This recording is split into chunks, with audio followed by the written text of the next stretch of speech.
Assalamualaikum dan selamat petang. Saya Nadia Azmi, host untuk Hello Doktor kali ini, dan topik pada hari ini sangat dekat sebenarnya di hati para ibu, terutamanya yang sedang membesarkan anak kecil ataupun yang bakal menimang cahaya mata. Topik hari ini adalah tentang penyusuan susu ibu, dan pastinya kita sering mendengar pelbagai cabaran yang terpaksa dihadapi oleh ibu yang sedang menyusukan anak.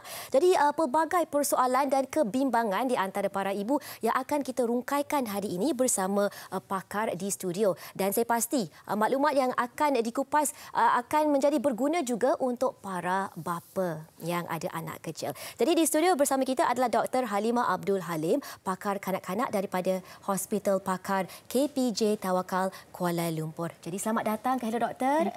Okey, Dr. Halimah, kita nak kembali ke kelas perubatan sedikit untuk soalan yang pertama ni.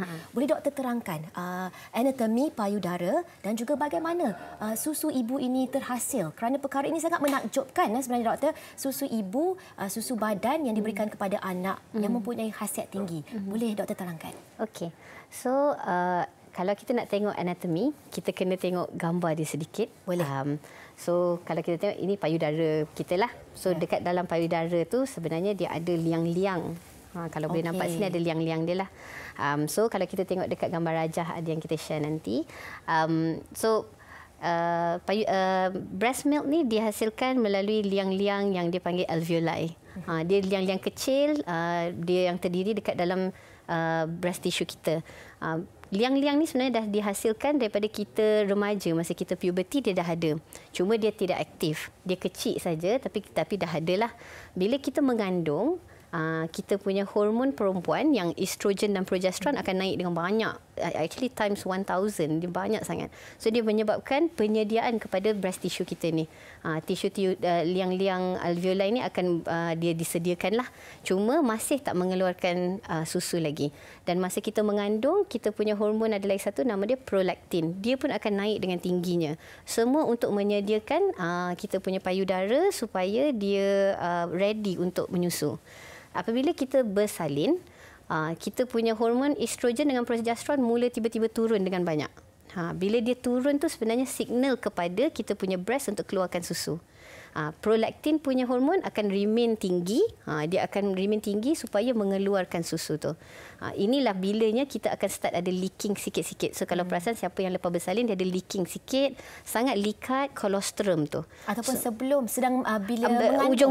Hujung-hujung mengandung dia ada keluar leaking sikit. Sebab masa tu dia dah start turun, dia dah start nak beranak kan, dia akan turunkan hormon supaya kita dah ready untuk menyusu. Bila kita beranak aja, the first thing yang paling important ialah, that's why kita selalu kata skin to skin, cepat. Selepas beranak, letak baby dekat atas kita. Supaya baby cari kita punya payudara dan mula hisap. Bila dia hisap tu, dia signalkan untuk keluarkan susu tu. Bila baby hisap aja, dia akan keluarkan, kita punya otak akan rembeskan satu hormon, nama dia oksitosin. Oksitosin yang akan dia punya kerja ialah untuk mengeluarkan susu tu. Prolaktin buildkan susu dalam breast. Oksitosin keluarkan susu tu. So bila baby menghisap, itu dia punya signal. Dia akan signal untuk keluarkan oksitosin, dan oksitosin tu dia akan menyebabkan kita punya payudara keluarkan susu. Yang tu let down. Kita akan rasa baby, susu tu keluar lah. Kalau skin to skin yang doktor sebut tadi adalah apabila kita mendekatkan bayi dengan diri kita sejurus selepas melahirkan anak. Kan? Jadi untuk bayi kita nak latch on lah kan. Senang tak? Benda ni akan terjadi dengan secara semula jadi kerana ada juga individu yang mengalami masalah. Betul. Untuk bayi mereka latch on. Ya, betul. Sebenarnya bukan semuanya naturally. So I think benda tu yang kita kena keluarkan daripada pemikiran semua orang, sebab bila dia tak berjaya buat, dia rasa macam adakah saya mak ni yang tak baik sebab saya tak boleh nak latch. Actually bukan semua orang naturally. Bila kita letak baby dekat atas dada kita, dia akan mencari, memang akan mencari. Tapi ada baby yang lepas bersalin dia penat, so dia tak cari. So bukan masalah mak, bukan masalah baby, kita perlukan masa. Tapi skin to skin yang awal tu memang akan merangsangkan baby untuk cari payudara tu supaya dia boleh suckle lah. Dan bila latch itu berlaku, macam mana kita nak tahu dia memang latch betul-betul dan mendapat aliran susu itu? Takut tak sampai. Betul. So masa awal, masa kita baru bersalin, susu yang keluar tu nama dia colostrum. Dia bukan susu yang banyak, dia sangat likat. Dan dia tak colour putih pun, dia actually quite clear atau golden colour. So selalunya mak-mak akan kata saya macam tak ada susu sebab bila dia perah keluar benda tu aja. Actually itu saja memang susu masa awal-awal bersalin. Sebagai permulaan. Jadi mak-mak jangan takut kalau nampak kolostrum sikit tu normal. Nak tahu latch tu betul ke tak? Okey, bila kita latch, baby dia kena buka mulut yang besar. Kadang-kadang saya tengok kadang mak dia biarkan baby terus masukkan je mulut, tak boleh.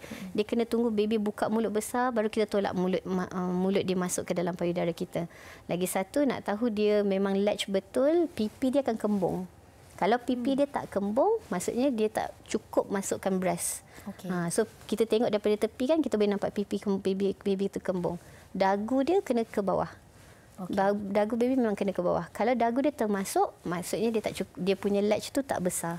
Dan kalau bayi tu menangis, sedangkan kita ingat dia dah latch on, maksudnya itu satu petanda lah ataupun indikator dia tak mendapat susu lah, tak sampai. Jadi kalau kita dengarlah mak-mak kita bercakap ataupun jururawat doktor di hospital sentiasa menggalakkan ibu baru untuk memberikan susu badan. Terutamanya buat 6 bulan yang pertama mereka menggalakkan agar kita berikan susu badan secara konsisten.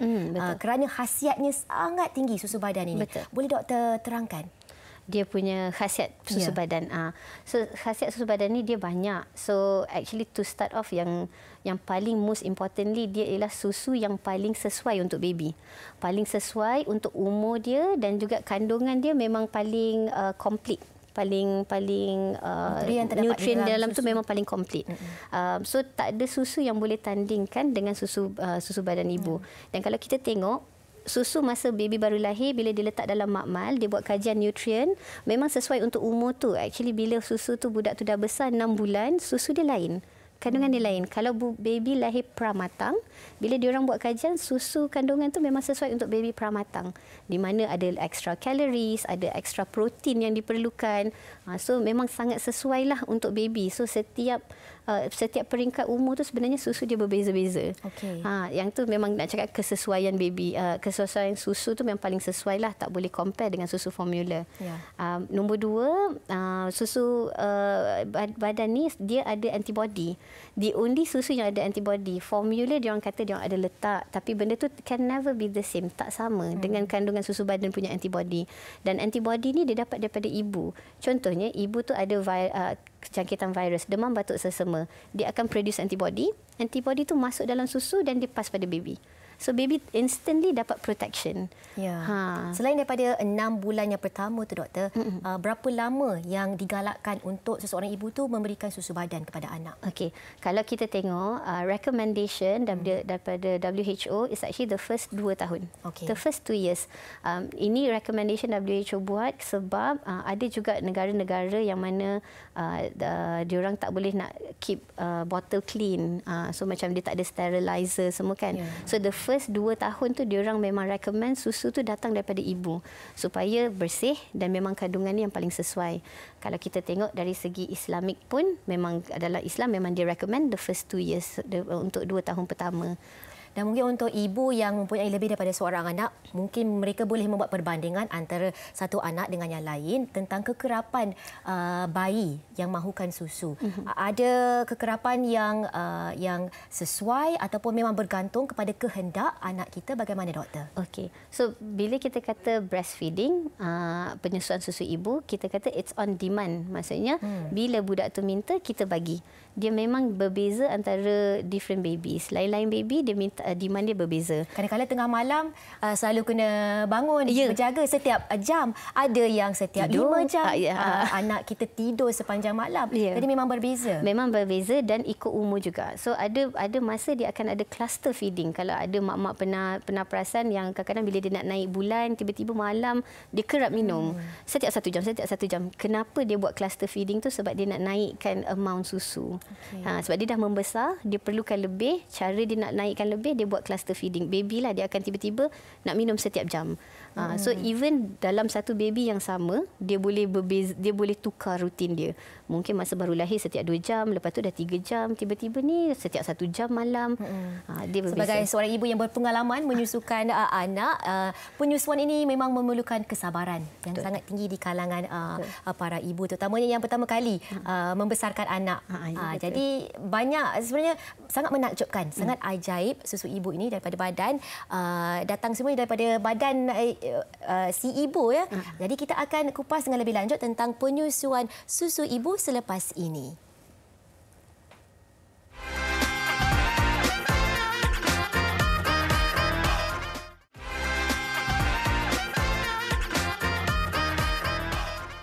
Selamat kembali ke Hello Doktor. Hari ini kita membincangkan tentang penyusuan susu ibu. Pastinya susu ibu ini ataupun susu badan adalah yang terbaik untuk anak kita. Tetapi setiap individu yang bergelar ibu pastinya mempunyai cabaran yang perlu mereka lalui dalam perjalanan mereka untuk menyusukan anak dan memberikan yang terbaik untuk anak mereka. Di dalam studio bersama kita adalah Dr. Halimah Abdul Halim yang membincangkan tentang kebaikan dan khasiat yang terdapat dalam susu ibu. Jadi kalau saya sebut tadi, Doktor, pelbagai cabaran yang dihadapi oleh para ibu. Ramai yang merasakan mereka ini gagal ataupun rasa kecewa apabila tidak dapat menyusukan anak dengan sempurna. Pelbagai permasalahan yang mungkin mereka hadapi.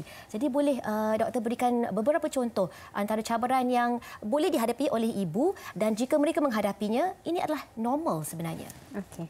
So, macam saya cakap tadi, breastfeeding ni dia bukannya comes naturally kepada semua orang. Semua orang ingat benda tu patutnya saya tahu macam nak buat. Bila kita nak menyusu tu sebenarnya yang kena belajar kita dan baby. So, jangan risau kalau kita struggle sebab ramai orang sebenarnya luar tu struggle juga. Dan kena cari bantuan. So, antara cabaran-cabaran yang boleh mereka dapat bila menyusukan ni, antaranya ialah masalah dengan dia punya nipple sendiri. Nipple dekat breast tu sendiri. So kita ada macam-macam bentuk nipple. So nipple kita ada macam-macam bentuk. Dia ada bentuk yang biasa terkeluar macam ni. This is the normal nipple. Kebanyakan perempuan ada yang macam ni, senang untuk menyusu. So kalau yang kita kata naturally senang menyusu bila dia punya nipple macam ni. Kalau ada sesetengah orang dia flat nipple, so dia masuk ke dalam macam ni. So dia tak ada langsung nipple tu. Baby sepatutnya bukan nipple feeding. Memang kita kata kena breast feeding. Maksudnya dia kena ambil semua breast. Tapi nipple ni dia jadi guide. Bila dia masuk dalam mulut, nipple ni akan jadi guide untuk baby tu tahu nak buka mulut. Bila dia tak ada nipple, dia cari, dia tak jumpa. Sudah tak ada panduan untuk bayi. Dia tercari-cari nanti. Dia tercari-cari, so dia tak boleh nak latch. Bila dia tak boleh nak latch, dia jadi susah. Ada orang inverted nipple, maksudnya ini lagi masuk ke dalam. Langsung tak ada, bukan saja flat, langsung masuk ke dalam. So ini antara cabaran-cabaran yang selalunya saya tengok yang paling susah ialah inilah bila mak ada inverted nipple. Kalau dua-dua belah, jadi lagi susah, tak boleh nak menyusu. So antara solution untuk inverted nipple atau flat nipple ni sama ada masa dia tengah mengandung kita minta dia pumpkan. So dia pump aja dia punya breast untuk keluarkan benda ni masa tengah mengandung. Yes. So itu persiapan awal yang kita boleh buat bagi orang yang flat nipple or inverted nipple. Kita kena pasti dahululah. Yes. Jadi orang sebenarnya mak-mak bila kita tengah mengandung, especially anak pertama, check nipple kita jenis macam mana. Kalau memang kita tak ada nipple yang terkeluar macam ni, kita ada flat or inverted nipple. So dia ada sama ada guna pump susu biasa ataupun kita boleh beli ada alat dia letak kat nipple aja untuk sedut keluar. Oh, okey. Itu untuk preparation untuk nipple kita lah. Lagi satu, kadang-kadang ada masalah crack nipple. Okey, ini nipple yang biasa, normal, salah latch. Bila latch tak betul, latch tak dalam, kita panggil tak deep latch. So dia hanya duduk dekat sini je. Bila dia baby minum, dia melekat dekat baby punya, dekat mak punya breast, dekat belah nipple sahaja. Dan dia akan menyebabkan crack nipple. Akan terjadi luka-luka.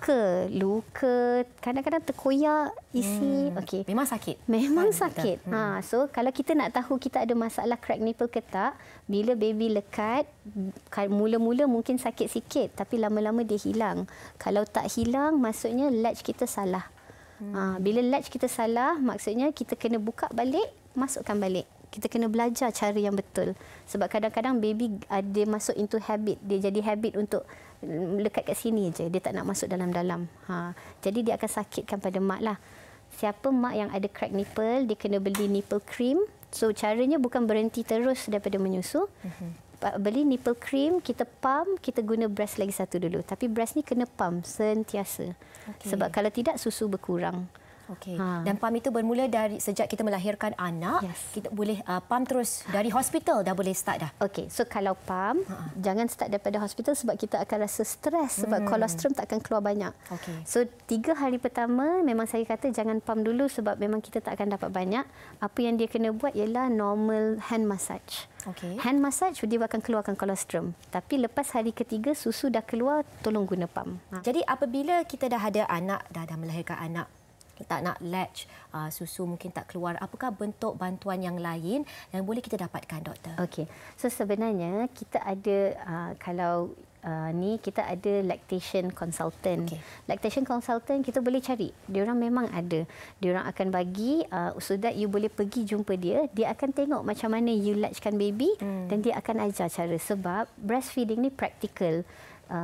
Sangat difficult kalau you tengok video saja untuk tahu macam mana nak buat dan nak tahu apa masalah you sebenarnya. So you boleh belajar melalui video tapi selalunya kalau you dah menghadapi masalah tu maksudnya you dah belajar tapi still masih tak betul. So bila you feeding you rasa sakit lagi ni ataupun masih pecah-pecah.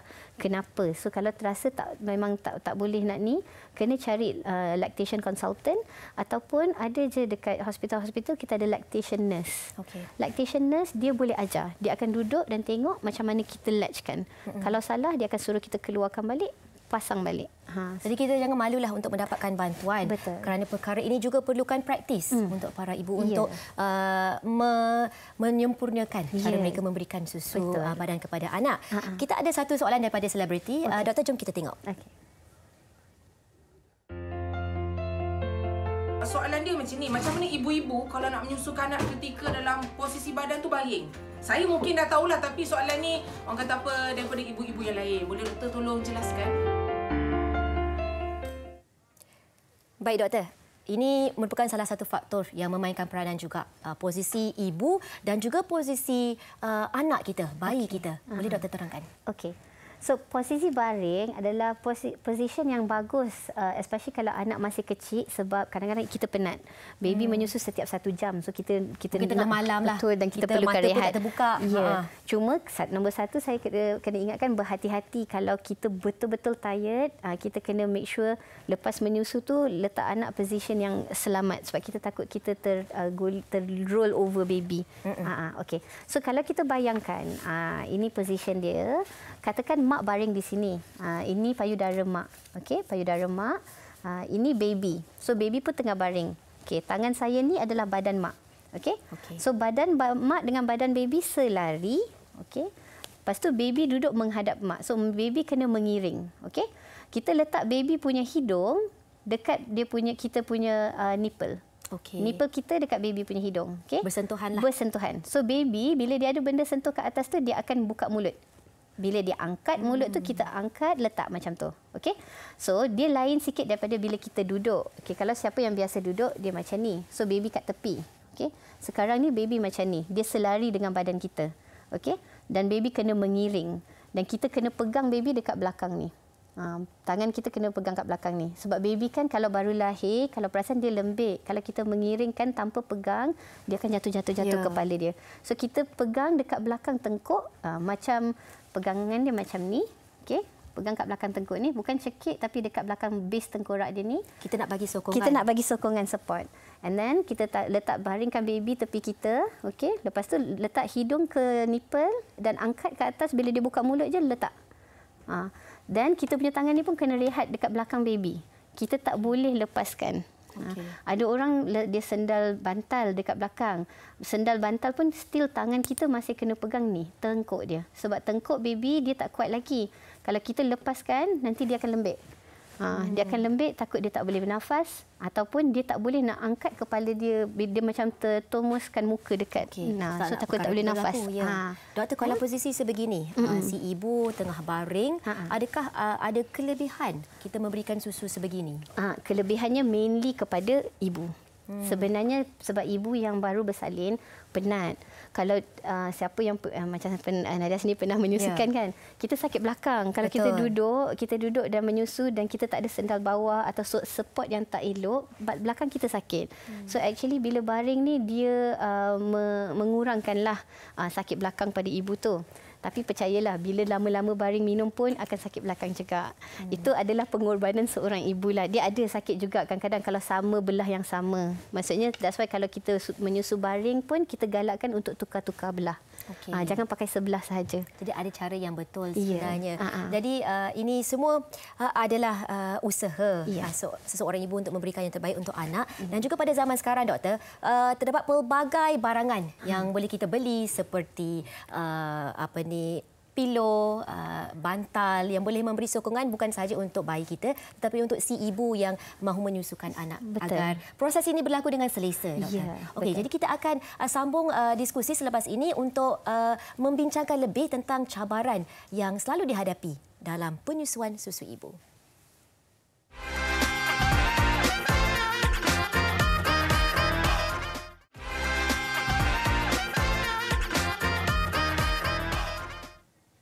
Bertemu kembali, anda masih lagi menonton Hello Doktor dan ada satu peringatan untuk penonton semua bahawa COVID-19 sebenarnya kekal sebagai isu kesihatan awam global. Dan jika anda berasa tidak sihat, sila buat ujian kendiri dan amalkan penjarakan sosial, terutamanya jika mempunyai ahli keluarga yang terdedah dan berisiko tinggi yang tinggal bersama.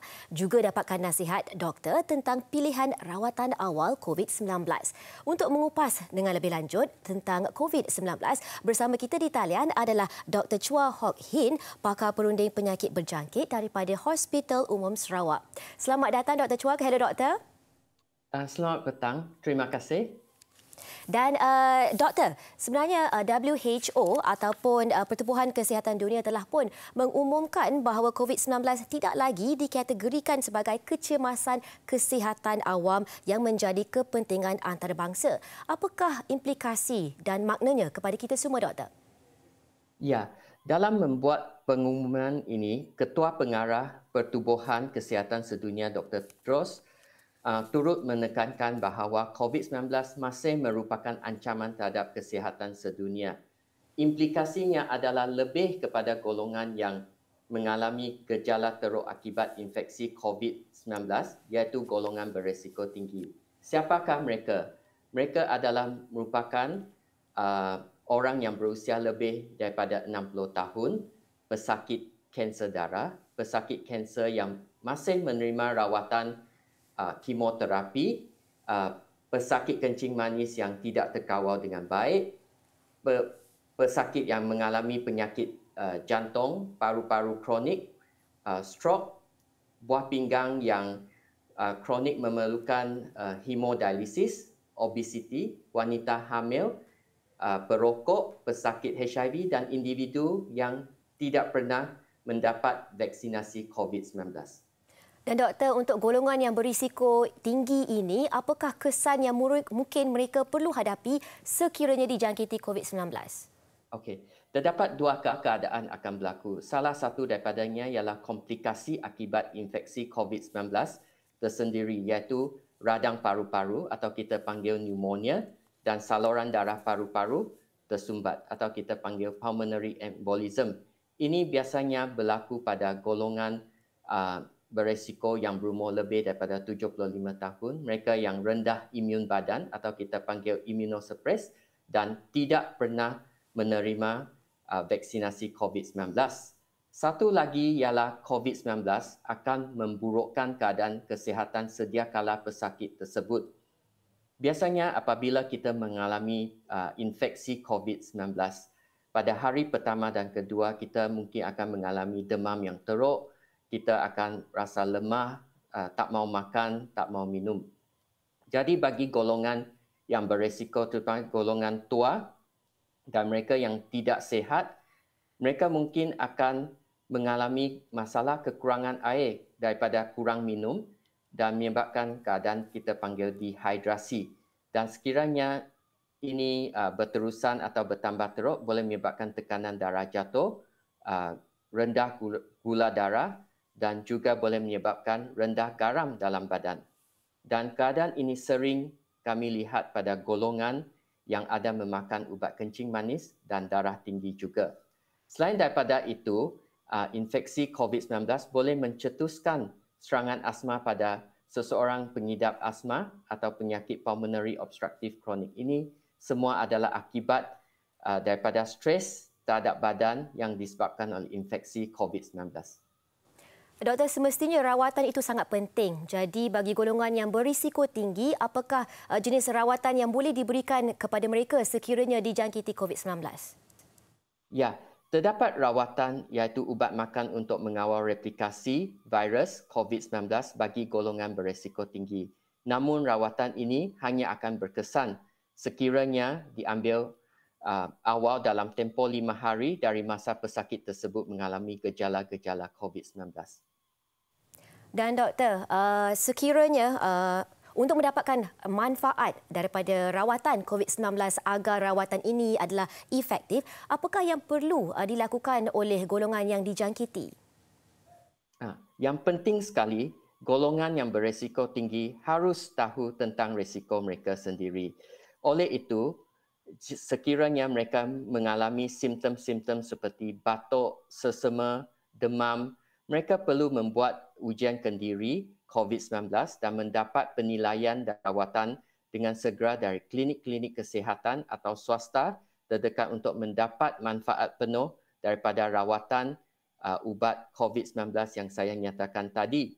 Penilaian akan dibuat oleh pihak doktor untuk menentukan kesesuaian rawatan COVID-19 untuk mereka.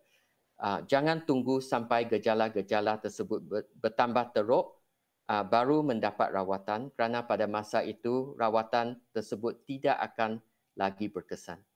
Dr. Chua, saya pasti semua penonton ingin tahu apakah langkah-langkah yang boleh diambil untuk melindungi mereka daripada mendapat ataupun dijangkiti COVID-19.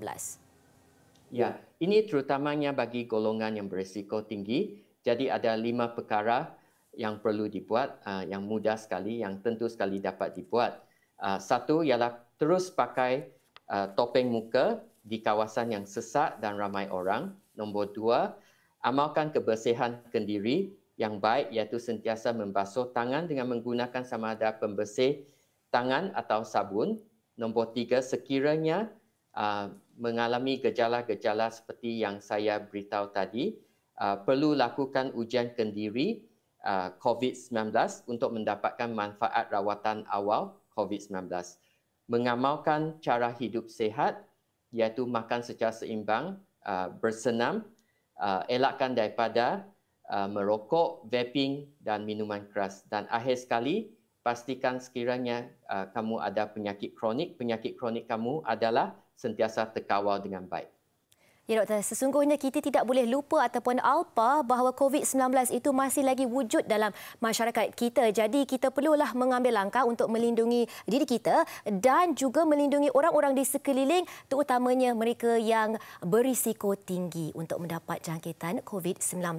Dengan itu, terima kasih kepada Dr. Chua Hock Hin kerana bersama kami di Hello Doktor.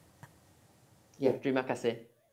Baiklah, kita berbalik kepada topik hari ini iaitu penyusuan bayi. Jom kita lihat satu laporan khas tentang kaedah penyimpanan susu.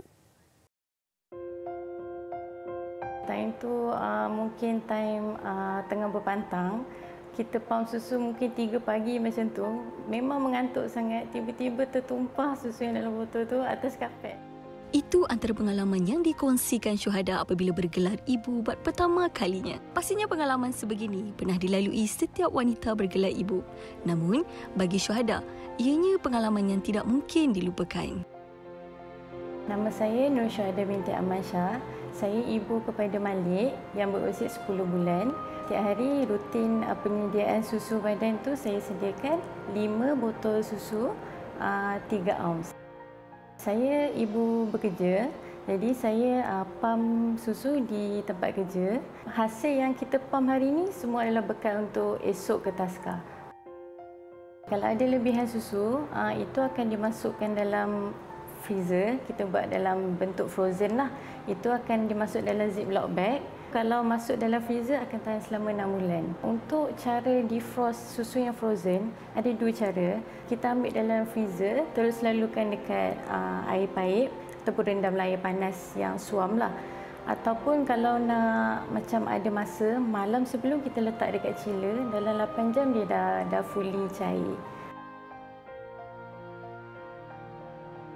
So bila nak bagi bayi minum, kita kena panaskan bawah suhu 37 darjah Celsius. Itu adalah suhu optimum untuk suhu badan lah.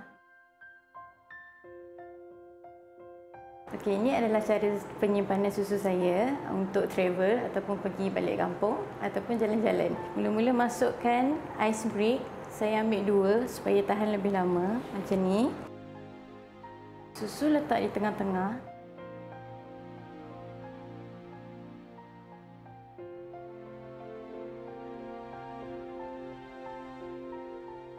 Okey, di belah atas pula saya akan letakkan milk warmer.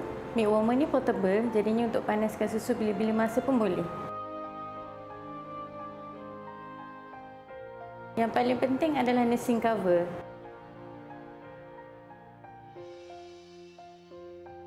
Siap. Sebagai ibu yang bekerja, kita kena jaga jadual pam. Kalau kita tak jaga jadual pam, akan menyebabkan susu akan drop lah. Amatlah penting kita fahami cara nak simpan susu ibu dengan betul supaya susu tidak rosak dan tidak tercemar dan bayi dapat minum susu dengan baik.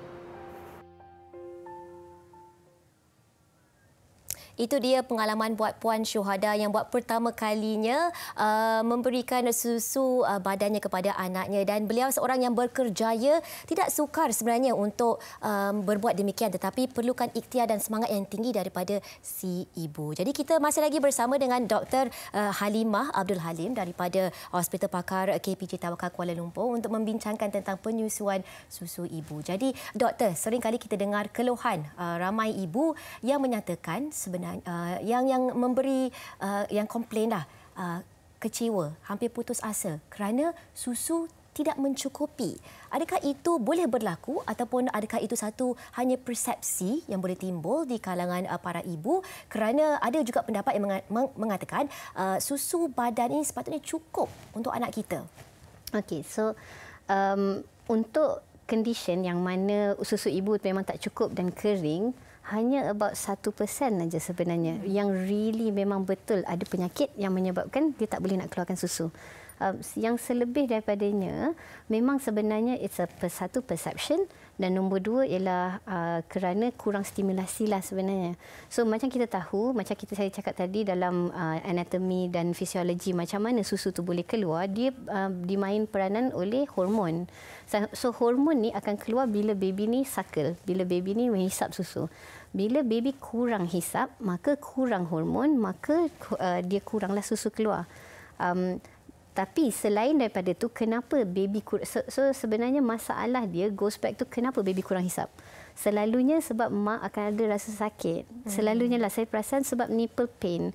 Jadi diorang tak larat, jadi dia kurangkan menyusu kat situ, jadi kuranglah susu dia altogether.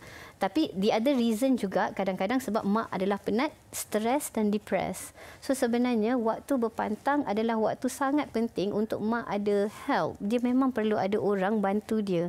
Sebab menyusu ni adalah kerja yang full time. Bukan saja ibu, bukan saja ibu, sokongan sekeliling diperlukan. Ya, dia perlukan daripada suami, mungkin perlu daripada ibu atau ibu mertua dia yang siapa boleh tolong dia jaga, ataupun zaman sekarang kita ada confinement lady. Ambil, kalau kita mampu kita ambil, sebab benda tu semua akan bantu kita dalam journey nak menyusukan anak. Menyusu baby ni ambil masa yang lama. 20 ke 30 minit masa dia baru lahir, dia menyusu 20 ke 30 minit dekat breast. Lepas tu setengah jam lagi kita nak settlekan dia, tukarkan napi, kita nak burpkan dia, nak tidurkan balik. Tu dah setengah jam, so tu dah sejam. Lagi 1 jam dia nak minum lagi dah. So bayangkan macam mana mak tu agak stres dan depres, yang tu kadang-kadang kenapa mak jadi kurang menyusu. Psikologi akan diberi kesan juga. Jadi bagaimana pula dengan pemakanan si ibu, doktor? Pemakanan si ibu akan mempengaruhi nutrien-nutrien yang akan disalurkan kepada anak kita. Betul. So pemakanan ibu memang kena seimbang. Jadi kita negara Malaysia sangat terkenal dengan berpantang. Tak salah untuk berpantang, tapi kena make sure makanan kita adalah lengkap nutrisi. Contohnya kena ada protein, kena ada karbohidrat, kena ada lemak. Sebab dalam susu ibu banyak lemak. Kalau siapa yang pernah pam susu, dia akan perasan dekat botol tu sangat berminyak. Minyak tu datang dari mana? Daripada ibu. Jadi kalau ibu makan kurang makanan yang good fat tu, yang kurang good fat tu, dia akan kurang kandungan lemak dia dekat dalam susu. Lagi satu, kurang minum. Kadang-kadang dulu kita kalau berpantang, diorang akan kata jangan minum terlalu banyak. Bila kurang minum akan menyebabkan kurang air maka kurang susu yang dihasilkan. Ya. Okey. Jadi banyak usaha dan perkara yang perlu dititik berat oleh para ibu, termasuk menjaga nutrisi yang diambil melalui pemakanan si ibu itu sendiri. Kerana itu akan mempengaruhi apa yang kita berikan kepada anak. Ya, Kita betul. akan kupas dengan lebih lanjut selepas ini.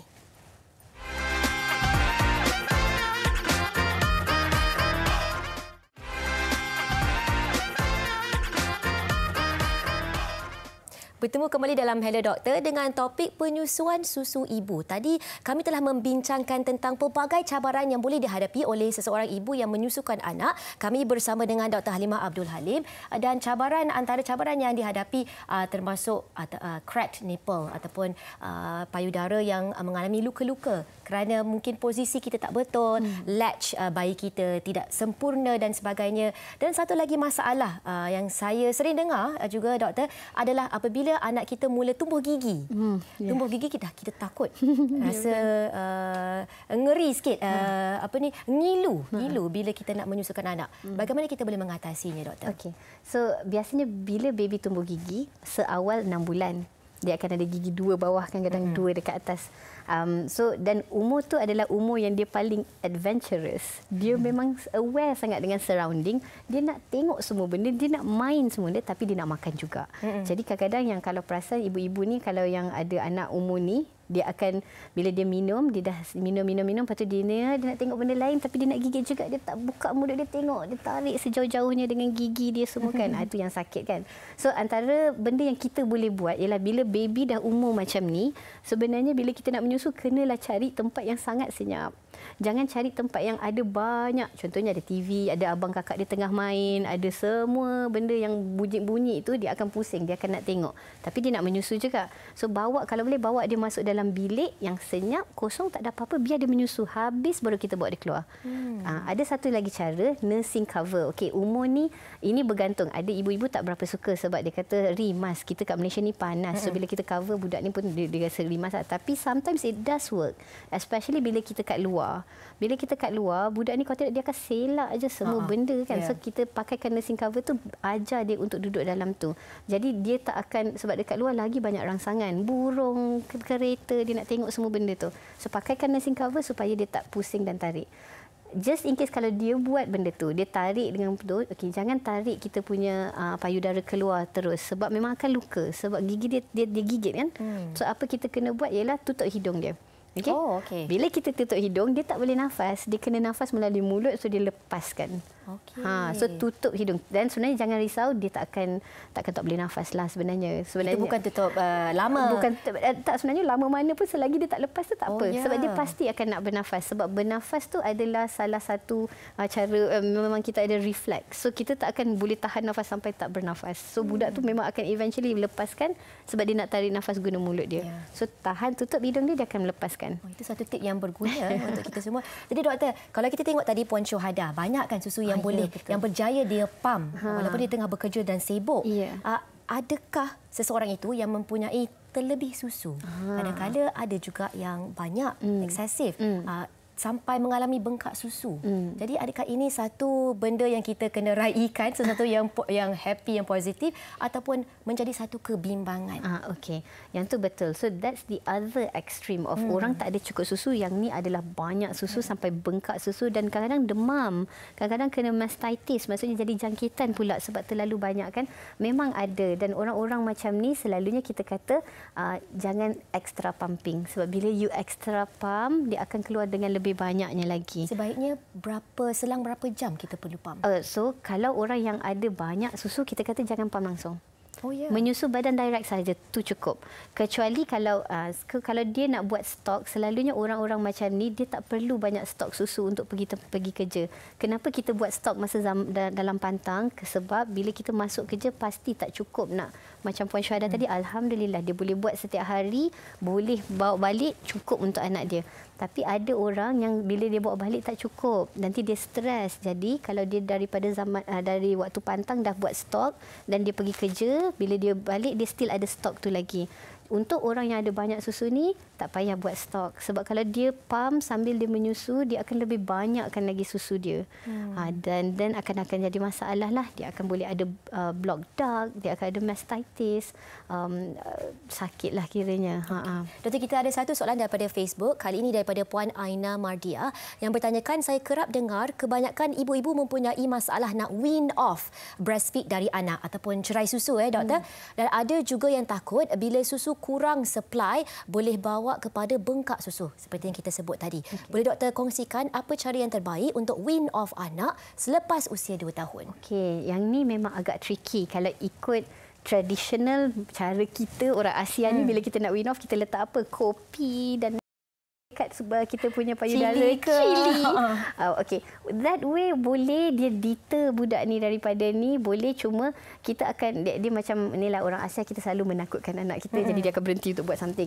Kalau cara Mat Saleh pula is actually about educating the child. So budak umur 2 tahun sebenarnya kita dah kita boleh bercakap dengan dia lah. Kita explain kenapa dia tak boleh dan kita kena wean off. Cuma bagi saya untuk buat kerja ni dia bukan kerja seorang ibu seorang diri. Memang tak akan berjaya sebab ibu tu ada payudara. Bila budak ni nangis, berapa lama you boleh tahan sebelum you ambil dan bagi dia menyusu? Memang kalah lah. So dia punya tugas ialah tugas ayah. So sebenarnya kita bila nak wean off, dia kena partnership. Ayah ambil anak ni, ambil botol susu, pergi menyusukan dekat tempat jauh daripada mak. Sebab anak kalau dia nampak mak, saya nak saya nak tu, memang tak boleh buat apa. So ayah kena main peranan. Satu, kita explain pada anak yang tak boleh dah, adik dah besar, tak boleh lagi minum susu ni.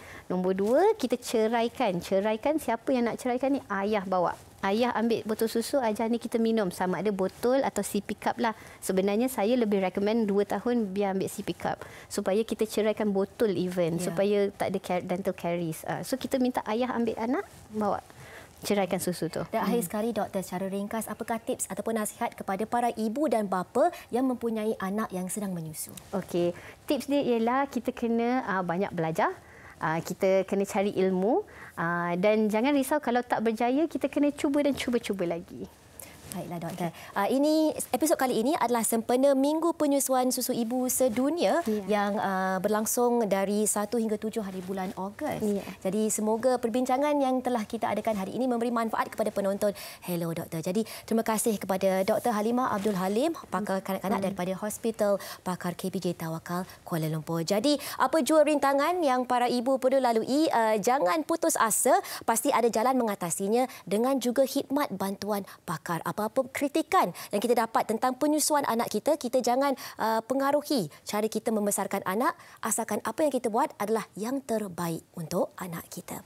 Jadi jangan lupa untuk saksikan Hello Doktor minggu depan dengan topik yang baru iaitu sawan. Dengan itu jaga diri, kita jumpa lagi.